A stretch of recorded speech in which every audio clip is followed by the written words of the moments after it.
রেসিপিটা বানিয়েছি, এইভাবে তোমরা বানাবে। আর পুরো ভিডিওটা দেখতে থাকো কিভাবে আমি বানাই, খেতে খুব স্বাদ লাগবে। দেখতে এরকম সাদা কালার তো গিয়েছে, কিন্তু খুব টেস্ট। আসসালামু আলাইকুম। আজকের আমি এই মাছটা দিয়ে একটা রেসিপি বানাবো। কি রেসিপিটা বানাই তোমরা পুরো ভিডিওটা তোমরা দেখতে থাকো, টানবে না।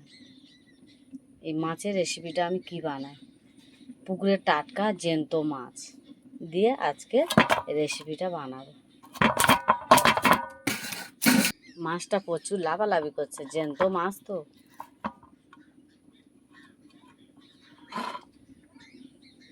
খুব বড় মাছটা।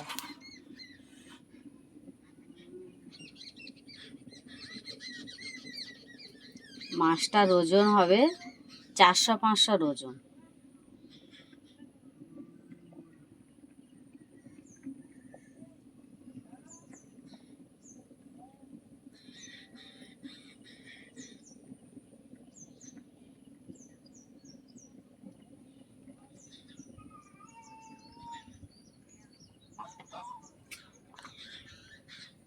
এর এই কুলপোর শাক দিয়ে মাছটা দিয়ে রেসিপিটা বানাবো।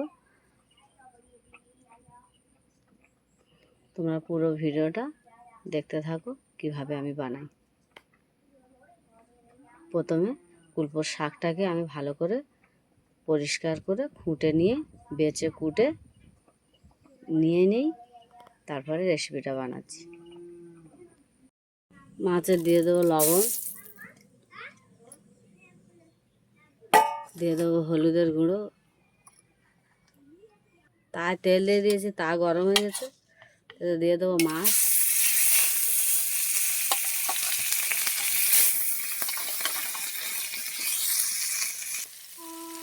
মাছটা বেশি রিচ করে ভাজবো নি, কুলপো শাক দিয়ে আঁটবো, হালকা ভেজে নিচ্ছি, লেবিয়ে নেবো। তেল দিয়ে দিয়েছি, পেঁয়াজ দিয়ে দেবো। পেঁয়াজটাকে লাল লাল করে ভেজে নেবো।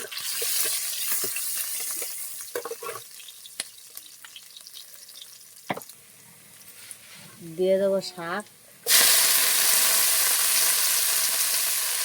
কুলপো শাকটা আমি দিয়ে দিচ্ছি, ঢাকনা দিয়ে রেখে দেবো। দিয়ে দেবো এতে আলুটা,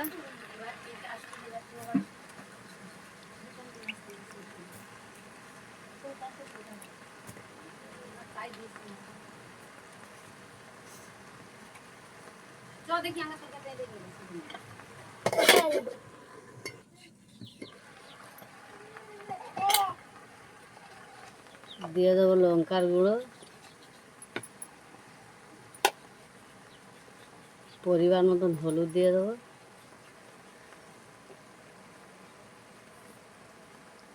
লবণ দিয়ে দেবো।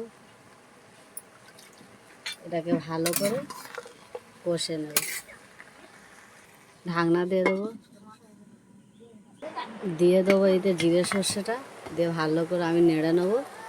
ভালো করে কষে নিচ্ছি, আরও 2 মিনিট ঢাকনা দিয়ে রেখে দেবো। এতে ঝোলের পানি দিয়ে দেবো, কষানো হয়ে গেছে।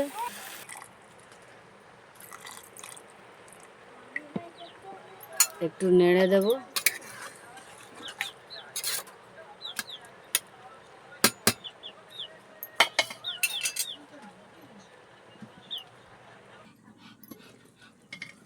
ফুটে গেছে, এতে দিয়ে দেবো ভাজা মাছটা।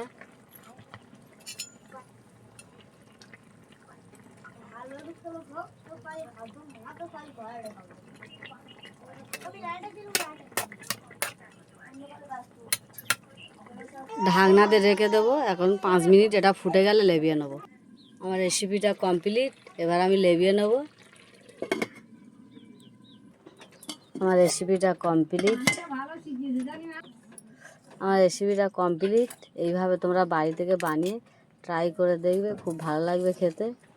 আমার ভিডিওটা দেখে লাইক কমেন্ট শেয়ার করে দেবে। আসসালামু আলাইকুম, আল্লাহ হাফিজ।